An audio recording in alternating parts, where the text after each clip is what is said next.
Eu nunca imaginei que minha própria mãe e minha irmã fossem capazes de me trair da pior forma possível. Durante toda a minha vida, eu fui deixada de lado, como se não tivesse valor algum. Mas nada me preparou para o que aconteceu quando elas decidiram roubar de mim, planejando tudo juntas, como se eu fosse apenas um obstáculo no caminho delas. Eu poderia ter me calado, como fiz tantas vezes no passado, mas dessa vez resolvi lutar. Reuni provas, enfrentei acusações cruéis e vi a verdade explodir no tribunal diante de todos. Foi nesse momento que percebi que minha vida nunca mais seria a mesma. Olá, seja bem-vindo ao canal Histórias Surpreendentes. Curta e se inscreva nesse canal, aproveite e ative as notificações. Comente aqui de qual cidade você está assistindo, vou adorar saber e deixar um coração no seu comentário. Desde cedo aprendi o peso de viver à sombra de alguém. Enquanto crescia, percebia que cada gesto meu parecia invisível diante da presença radiante da minha irmã. Não importava o quanto eu me esforçasse, as notas altas, os prêmios na escola, as conquistas silenciosas, nada era suficiente para ganhar um olhar orgulhoso da minha mãe.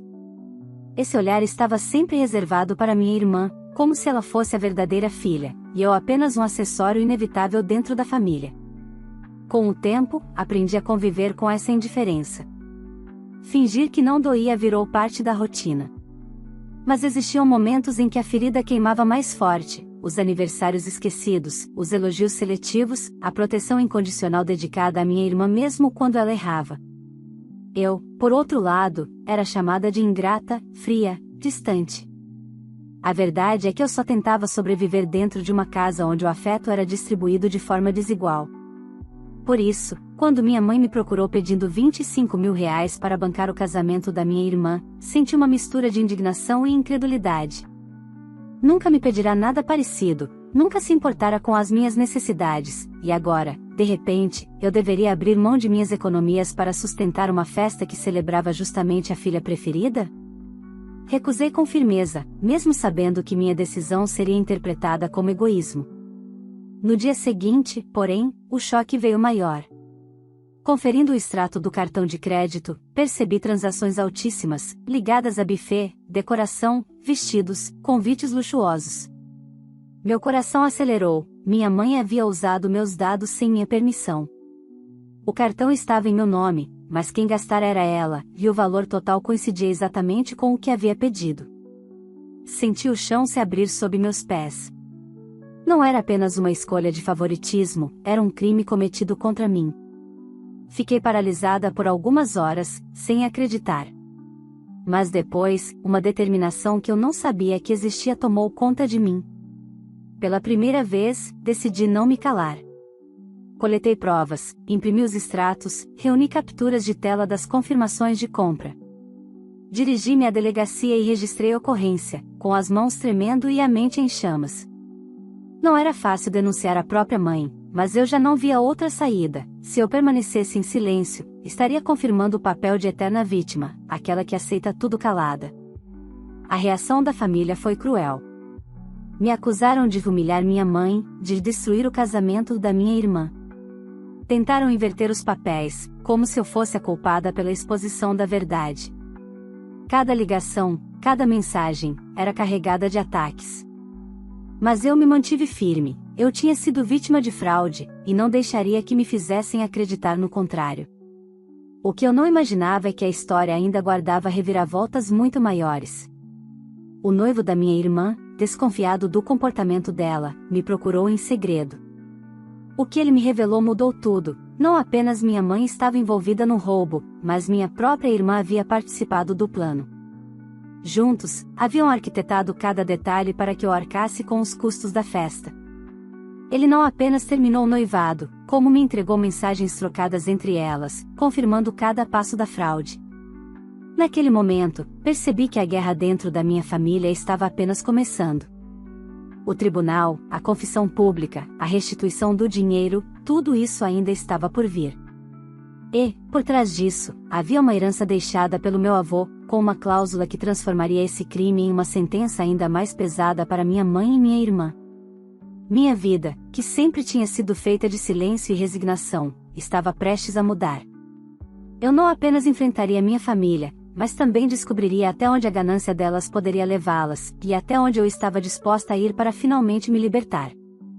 Naquela noite, depois de descobrir o roubo, quase não consegui dormir. Revivia mentalmente cada detalhe, minha mãe me pedindo dinheiro, meu não firme, a súbita aparição das despesas no cartão. Era como se tudo tivesse sido cuidadosamente planejado para me transformar em financiadora involuntária do grande dia da minha irmã. A sensação de traição era esmagadora. Na manhã seguinte, fui trabalhar como se nada tivesse acontecido. Eu não queria mostrar fraqueza, não queria que meus colegas percebessem o turbilhão dentro de mim. Mas cada notificação do celular parecia um soco no estômago. Mensagens da minha mãe, cheias de justificativas absurdas.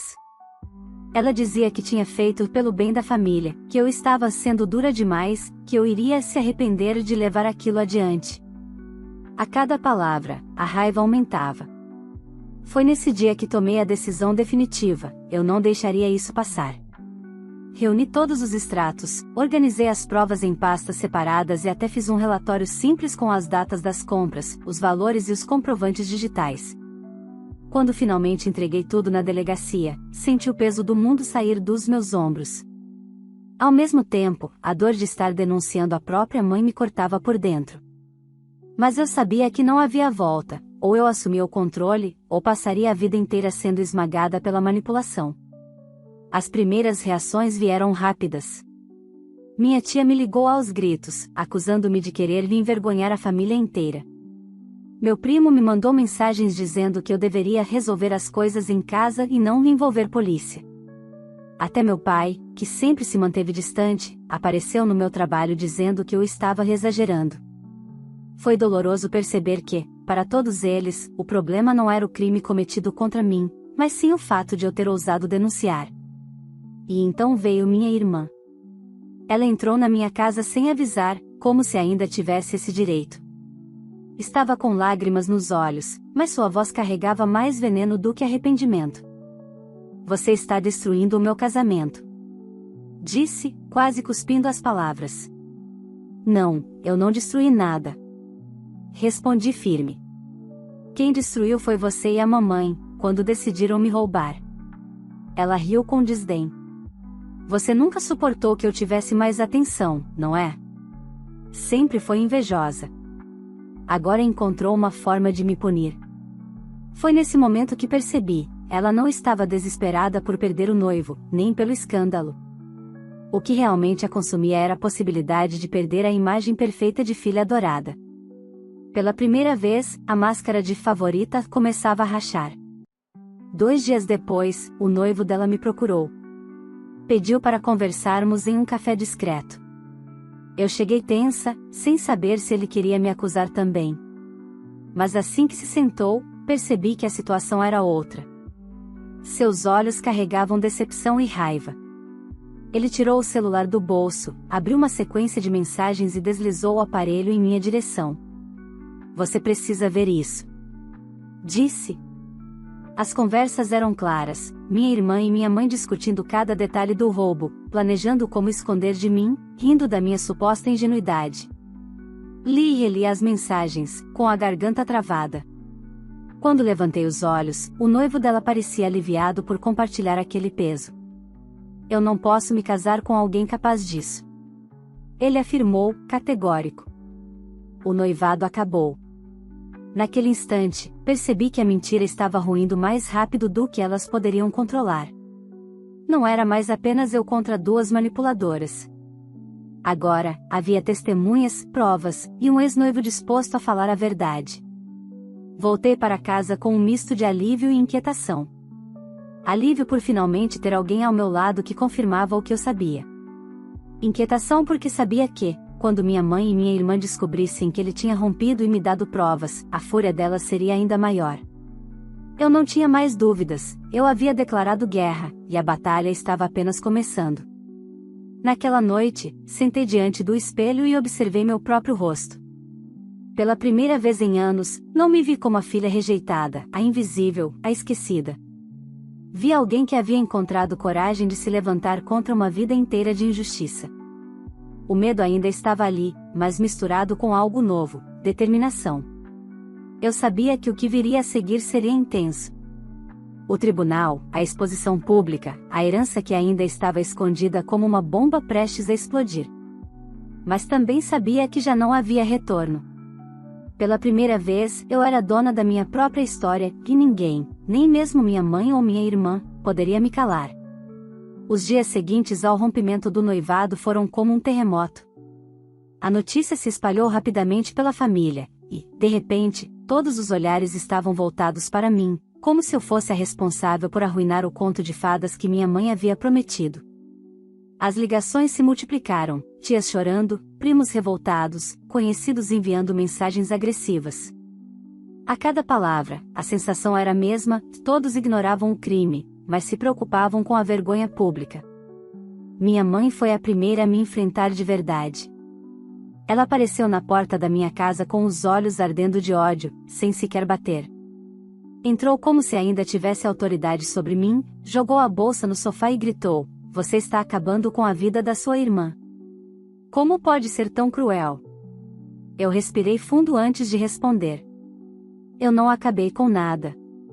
Quem roubou foi você. Quem planejou foi você. Quem destruiu o casamento dela foi ela mesma. O silêncio que seguiu foi pesado. Vi em seus olhos não apenas raiva, mas medo. Era como se ela finalmente tivesse entendido que a situação havia escapado do controle. Ela não podia mais me manipular com chantagens emocionais ou me culpar como fazia na infância. Agora havia provas, havia polícia, havia um processo a caminho. Poucos dias depois, fui chamada para prestar novo depoimento. O investigador responsável me recebeu com seriedade, já com as mensagens do ex-noivo anexadas ao inquérito. Ele me explicou que o caso ganhava proporções maiores, porque não era apenas um roubo de cartão de crédito, mas fraude qualificada em conjunto. Minha mãe e minha irmã estavam sendo oficialmente investigadas como cúmplices. Ouvir isso foi como um soco e um alívio ao mesmo tempo. Quando saí da delegacia, encontrei minha irmã esperando do lado de fora. Estava abatida, os olhos inchados, mas sua postura era desafiadora. "Você não sabe o que está fazendo." Ela disse, com a voz trêmula. "Está destruindo a nossa família." "Eu não destruí nada." Respondi. "Vocês é que escolheram esse caminho." Ela riu, mas era um riso amargo, quase desesperado. "Você acha mesmo que a justiça vai ficar do seu lado? Mamãe sempre consegue dar um jeito. Você vai acabar sozinha." Essas palavras ecoaram em minha mente durante dias, mas não me abalaram como antes. Pela primeira vez, eu tinha certeza de que a verdade estava ao meu lado. O processo avançava rápido, e logo veio a intimação para a audiência preliminar. O clima dentro da família ficou insuportável. Minha mãe enviava mensagens implorando, depois ameaçando. Em uma delas, escreveu: "Se você não retirar a denúncia, vai carregar nas costas a culpa pela ruína da sua irmã." Eu guardei todas. Cada ameaça se tornava mais uma prova contra ela. Enquanto isso, o ex-noivo da minha irmã se mostrava um aliado inesperado. Ele me ligava para atualizar sobre as conversas que ainda tinha com alguns convidados, explicando que havia cancelado tudo. Ele não escondia a frustração, mas dizia com convicção que não se casaria com alguém que fosse capaz de planejar uma fraude contra a própria família. Esse apoio me dava força. Pela primeira vez, alguém fora da situação tóxica enxergava a verdade sem distorções. A audiência chegou. Entrei no fórum com as pernas tremendo, mas a cabeça erguida. Minha mãe e minha irmã estavam sentadas juntas, vestidas como se fossem para um funeral. Minha mãe evitava me encarar, mas minha irmã não, seus olhos me queimavam como se pudesse me destruir só com o olhar. O juiz ouviu as acusações, analisou as provas, e em cada detalhe a defesa dela se mostrava mais frágil. Os extratos, as mensagens, os depoimentos, tudo apontava para a mesma conclusão.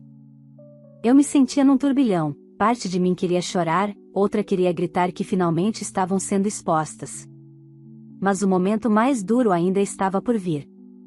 Quando o juiz perguntou se elas reconheciam as acusações, minha mãe tentou sustentar que havia sido apenas um mal-entendido. Minha irmã a acompanhou, dizendo que tudo havia sido um erro de cálculo. O advogado delas insistia em minimizar, mas as mensagens trocadas entre elas não deixavam espaço para dúvidas.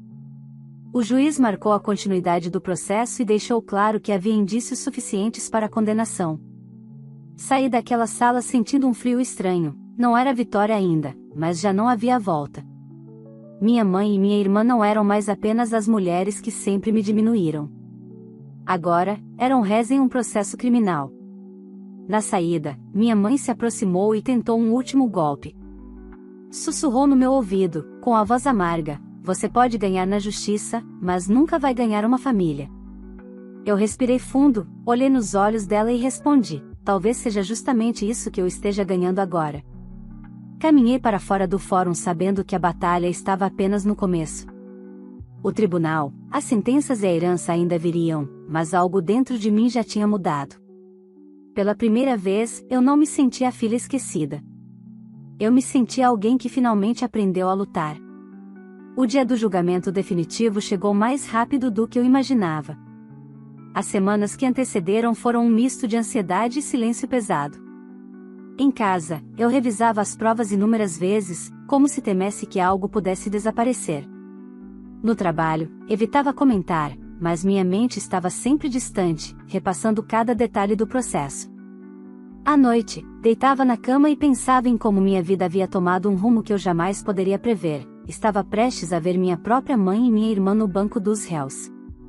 Na manhã da audiência, o fórum parecia maior, mais frio. Eu entrei de cabeça erguida, mas por dentro minhas mãos tremiam. O salão estava cheio de familiares curiosos e de pessoas que se aproximaram apenas para testemunhar o espetáculo. No canto da sala, minha tia cochichava com outras parentes, me lançando olhares de reprovação. Eu sabia o que pensavam, que eu havia manchado o nome da família. Mas, ao contrário delas, eu conhecia toda a verdade. Minha mãe e minha irmã chegaram juntas, como se fossem uma só. Estavam vestidas com roupas escuras, o rosto abatido, mas ainda havia arrogância em cada gesto. Elas não me cumprimentaram, apenas se sentaram ao lado do advogado, que ajeitava os papéis com nervosismo. A tensão era palpável. O juiz iniciou a sessão. Foram lidos os autos, detalhadas as transações feitas com meu cartão, apresentadas as mensagens entre elas e o ex-noivo da minha irmã. Cada prova era exibida como um tijolo pesado caindo sobre a imagem que elas tentavam sustentar. Eu observei em silêncio, sentindo o coração acelerar a cada confirmação. Quando chegou a vez das testemunhas, o ex-noivo se levantou. Com voz firme, declarou diante de todos que havia terminado o noivado porque não podia se unir a alguém capaz de tramar contra a própria família. Mostrou as mensagens impressas, apontou a participação de ambas no plano e deixou claro que nada havia sido fruto de mal-entendido. Enquanto ele falava, minha irmã se encolhia, os olhos marejados, tentando disfarçar o desespero. O momento mais impactante, porém, foi quando o juiz pediu que elas se pronunciassem. O advogado tentou convencê-las a sustentar a versão de que tudo não passava de equívoco. Mas, pressionadas pelas provas, pela vergonha e talvez pelo medo de uma condenação mais severa, elas quebraram. Primeiro foi minha mãe. A voz saiu quase como um sussurro, mas audível para todos: "Sim, nós usamos o cartão." Eu sabia que era errado. O juiz a encarou com severidade. "Está admitindo que houve intenção de fraude?" Ela fechou os olhos, respirou fundo e respondeu: "Sim." Minha irmã, em seguida, não conseguiu conter as lágrimas. Tentou se justificar, dizendo que havia sido pressionada, que tudo tinha sido ideia da mãe. Mas, no fim, admitiu também que sabia do plano desde o início e que aceitou participar porque ele não queria um casamento simples. A confissão caiu como uma bomba na sala. Houve murmúrios, olhares indignados, e eu apenas permaneci imóvel, absorvendo o peso daquele momento. Quando ouvi aquelas palavras, uma mistura de sentimentos me dominou. Alívio por finalmente ver a verdade exposta em voz alta, dor por perceber até onde elas haviam ido, e uma estranha sensação de luto. Era como se, naquele instante, eu tivesse perdido de vez a mãe e a irmã que, mesmo falhas, eu ainda buscava amar. O juiz então proferiu a sentença: 4 anos de liberdade condicional, prestação de serviço comunitário e restituição integral do valor roubado. Elas não foram presas, mas a condenação foi dura e pública. E, para completar, a decisão oficializou que o crime configurava fraude contra a própria família, exatamente a cláusula que meu avô havia previsto em seu testamento. Nesse ponto, meu advogado pediu para que fosse anexado ao processo civil a execução da cláusula da herança. Expliquei ao juiz que meu avô havia estipulado a perda imediata do direito de qualquer herdeiro que cometesse fraude contra outro membro da família. Os R$250 mil destinados a ela seriam transferidos integralmente para mim. O impacto foi devastador. Minha mãe levou as mãos ao rosto, incapaz de acreditar. Minha irmã gritou que era injusto, que eu estava roubando o que era dela. O juiz apenas respondeu, seco: injustiça é roubar da própria irmã. O que aconteceu aqui é a consequência das escolhas que vocês mesmas fizeram. Naquele momento, a sala parecia girar. Eu mal conseguia acreditar no que estava acontecendo. Durante anos eu havia me acostumado a ser a sombra, a rejeitada, a que nunca recebia nada. Agora, pela primeira vez, a vida me devolvia em dobro a dor que elas tinham me causado. Quando a audiência terminou, saí sem olhar para trás. Ouvi os soluços da minha mãe, os gritos histéricos da minha irmã, e percebi que aquela família que eu conhecia havia se desfeito de vez. Eu não sentia vitória, mas uma espécie de paz amarga. Elas tinham cavado o próprio buraco, e eu apenas deixei que caíssem dentro dele. No fundo, eu sabia, aquilo ainda não era o fim. O dinheiro da restituição e a herança trariam novas feridas. E, de alguma forma, minha mãe ainda tentaria se reaproximar, usando a culpa como arma. Mas eu estava diferente. Agora, eu sabia me defender. Depois do julgamento, pensei que finalmente teria paz. Mas estava enganada. O silêncio dos primeiros dias logo deu lugar a uma tempestade de mensagens, ligações e visitas inesperadas. Minha mãe e minha irmã não aceitavam o veredito, nem a condenação, muito menos a perda da herança. Para elas, eu ainda era culpada por ter colocado a própria família na lama. Certa manhã, acordei com batidas fortes na porta. Era minha mãe. Estava abatida, mas a raiva queimava em seus olhos. Você conseguiu o que queria, disse, sem sequer respirar fundo. Tirou o dinheiro da gente, nos humilhou diante de todos. Mas lembre-se, o sangue que corre nas suas veias é o meu. Você nunca vai deixar de ser minha filha, e eu nunca vou deixar você esquecer o que fez. Fechei os olhos por um instante, tentando conter a fúria. Depois respondi, calma, eu não fiz nada além de me defender. O que aconteceu foi consequência das escolhas de vocês. Ela riu com desprezo. Você acha mesmo que vai ser feliz com esse dinheiro amaldiçoado? A justiça pode ter ficado do seu lado, mas a vida vai cobrar. Foi embora batendo a porta, como fazia quando eu era criança. Mas agora o impacto já não era o mesmo. Não era mais a mãe autoritária que decidia meu destino. Era apenas uma mulher que se recusava a assumir as próprias falhas. Minha irmã também não demorou a aparecer. Diferente da minha mãe, ela tentou outra tática, a da súplica. Eu errei, eu sei, disse entre lágrimas. Mas você não pode me deixar sem nada. Eu não tenho para onde ir, perdi meu noivo, perdi meus amigos. Você é minha irmã, deveria me ajudar. Senti um nó na garganta. Parte de mim queria acreditar no arrependimento dela, mas bastava olhar em seus olhos para perceber que ainda havia manipulação escondida por trás da fragilidade. Eu já ajudei demais, respondi firme. Não vou carregar suas escolhas nas minhas costas. Ela mudou o tom na mesma hora. As lágrimas secaram, e um sorriso amargo tomou conta de seu rosto. Pois saiba que vou fazer da sua vida um inferno. Você não conhece metade do que sou capaz. Essas palavras ecoaram em minha mente por dias, mas em vez de me enfraquecer, serviram como alerta. Eu precisava ser mais forte do que nunca. Com o dinheiro da restituição e a parte da herança que herdei, decidi reorganizar minha vida. Paguei dívidas antigas, investi em cursos e, pela primeira vez, comecei a planejar um futuro sem depender de ninguém. A sensação de liberdade era quase estranha. Pela primeira vez, eu tinha nas mãos a chance de construir algo só meu.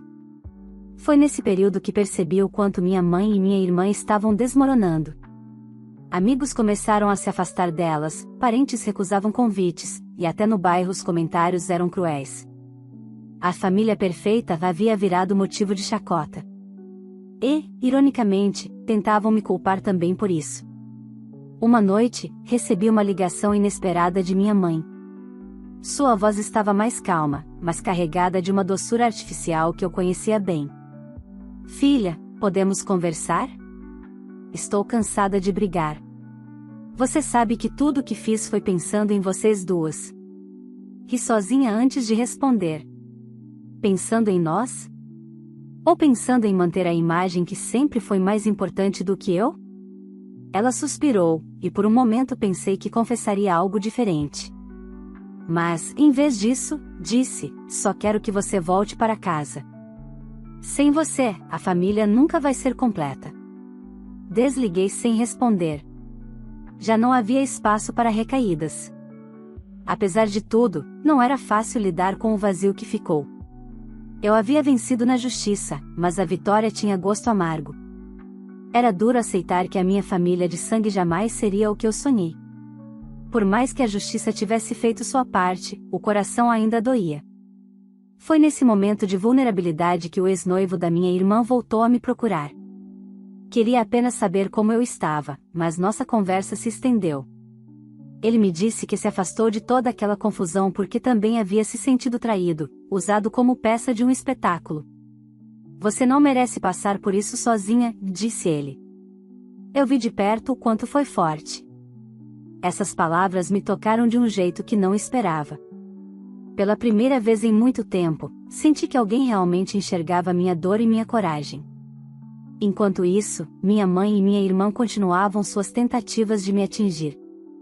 Espalhavam boatos, diziam que eu havia manipulado o ex-noivo, que eu tinha inventado provas. Mas, quanto mais falavam, mais isoladas ficavam. A verdade já havia sido dita diante do juiz, e nada poderia apagar aquele momento. Certa tarde, enquanto caminhava pelo centro da cidade, encontrei uma antiga vizinha. Ela segurou minhas mãos e disse: você foi corajosa. Muitas pessoas teriam se calado. Você mostrou que ninguém é obrigado a aceitar ser pisado pela própria família. Voltei para casa com aquela frase gravada no coração. Pela primeira vez, percebi que a minha história podia ser mais do que dor. Ela podia ser exemplo. Ainda havia um caminho pela frente, e eu sabia que minha mãe e minha irmã não desistiriam de tentar me atingir. Mas, dentro de mim, algo já estava decidido: eu não seria mais a vítima da história. Eu estava pronta para reescrevê-la, do meu jeito, custasse o que custasse. Os meses seguintes ao julgamento foram um período de reconstrução. Era como se cada pedaço da minha vida tivesse sido arrancado e agora eu precisasse reorganizar tudo, mas sem a pressão de agradar ou corresponder às expectativas de uma família que sempre me tratou como sombra. Eu, pela primeira vez, podia escolher o que queria ser. A cada dia, as notícias sobre minha mãe e minha irmã chegavam de forma inevitável. Uma vizinha comentava, um colega de trabalho trazia rumores, até nas redes sociais eu via reflexos. Ambas se afundavam em dívidas, perderam antigos amigos e passaram a ser tratadas com desconfiança até em lugares comuns. Aquela imagem de família exemplar havia se dissolvido. Minha mãe tentava, de todas as formas, convencer os outros de que tudo não passará de uma armação minha, mas as provas já tinham falado mais alto. E minha irmã, cada vez mais isolada, parecia vagar em busca de alguém que ainda acreditasse em sua versão. Eu, por outro lado, comecei a trilhar novos caminhos. Com parte da herança e a restituição, investi em um pequeno negócio que sempre sonhei ter, mas nunca imaginei possível. O medo de falhar existia, mas a sensação de independência era maior. Cada decisão era minha, cada conquista também. Descobri que, quando deixamos de viver para agradar os outros, finalmente encontramos força para realizar o que parecia impossível. Não foi fácil. Houve noites em que chorei sozinha, lembrando da infância, tentando entender em que ponto minha mãe havia decidido me transformar na vilã da própria vida. Também houve dias em que quase me deixei abalar pelas palavras amargas dela, pelas acusações e tentativas de manipulação. Mas, nesses momentos, eu lembrava de algo: não era mais a menina invisível que aceitava calada. Eu havia rompido o ciclo. Um dos pontos de virada aconteceu quando recebi um convite inesperado. O ex-noivo da minha irmã me procurou novamente, dessa vez para compartilhar um projeto profissional. Ele queria abrir uma empresa na área dele e acreditava que eu poderia ser parceira na gestão. Hesitei, temendo que fosse apenas piedade, mas logo percebi que sua proposta vinha acompanhada de respeito genuíno. Trabalhamos juntos e, aos poucos, nossa parceria se transformou em amizade verdadeira. Com o tempo, percebi que ele não apenas acreditava em mim, mas também me ajudava a acreditar em mim mesma. Enquanto isso, minha mãe tentou um último movimento. Enviou uma carta longa, cheia de lembranças da infância, pedindo que eu não deixasse de ser filha. Dizia que estava arrependida, que queria reconstruir a relação. Por alguns dias, pensei em responder. Mas, ao reler a carta, percebi que não havia reconhecimento real do que tinha acontecido. Ela não pedia perdão pelo roubo, nem pela manipulação. Apenas lamentava a perda da imagem que sempre cultivou. Entendi, então, que não era a mim que ela queria de volta, mas a versão submissa que já não existia. Guardei a carta em uma caixa e segui em frente. Com o passar do tempo, as feridas começaram a cicatrizar. Minha empresa cresceu, minha vida ganhou novos contornos e eu finalmente me vi livre do peso de tentar conquistar o amor de quem nunca esteve disposto a oferecê-lo. Ainda havia marcas, claro, mas eram lembranças que me fortaleciam, não correntes que me aprisionavam. Um dia, enquanto caminhava pela praça, encontrei uma vizinha idosa que me olhou com carinho e disse: "Você é prova de que a verdade sempre encontra um jeito de vencer." Sorri e, naquele instante, senti uma paz diferente. Não porque minha mãe e minha irmã haviam perdido, mas porque eu tinha aprendido a vencer a mim mesma, o medo, a insegurança, a culpa. Hoje, quando penso em tudo o que aconteceu, não sinto orgulho nem arrependimento. Sinto apenas que era necessário. Era preciso romper para que eu pudesse existir de verdade. Minha mãe e minha irmã colheram o que plantaram. Eu, por minha vez, descobri que a verdadeira vitória não estava no dinheiro, nem no reconhecimento. Estava na liberdade de escrever minha própria história. E foi exatamente isso que fiz. Fechei um ciclo de dor para abrir um de recomeço. Sei que ainda virão desafios, que as sombras do passado podem tentar me alcançar. Mas agora caminho de cabeça erguida, porque finalmente entendi: ser rejeitada por quem nunca me valorizou foi, no fim, a maior chance de me libertar. Se você chegou até aqui, me conte, no lugar da protagonista, você teria coragem de fazer o mesmo? Denunciar sua própria mãe e irmã para defender sua dignidade e seus direitos? Essa história mostra que, às vezes, precisamos escolher entre calar e sofrer, ou levantar a cabeça e lutar. Então, antes de sair, já deixa o seu like, porque isso ajuda muito o nosso canal a crescer e alcançar mais pessoas. Se ainda não é inscrito, se inscreva agora e ative o sininho para não perder nenhuma das nossas próximas histórias emocionantes. Compartilhe este vídeo com amigos e familiares, para que mais pessoas reflitam sobre o poder da justiça e sobre até onde a coragem pode nos levar. E eu quero muito saber sua opinião. Você agiria igual ou faria diferente? Escreve aqui nos comentários o que você faria nessa situação. Aproveita também e comenta de qual cidade você está assistindo este vídeo, porque eu vou passar nos comentários e deixar um coração especial para você. Essa troca é o que faz nossa comunidade crescer cada vez mais. Então não esquece, curte, se inscreve, compartilha e comenta.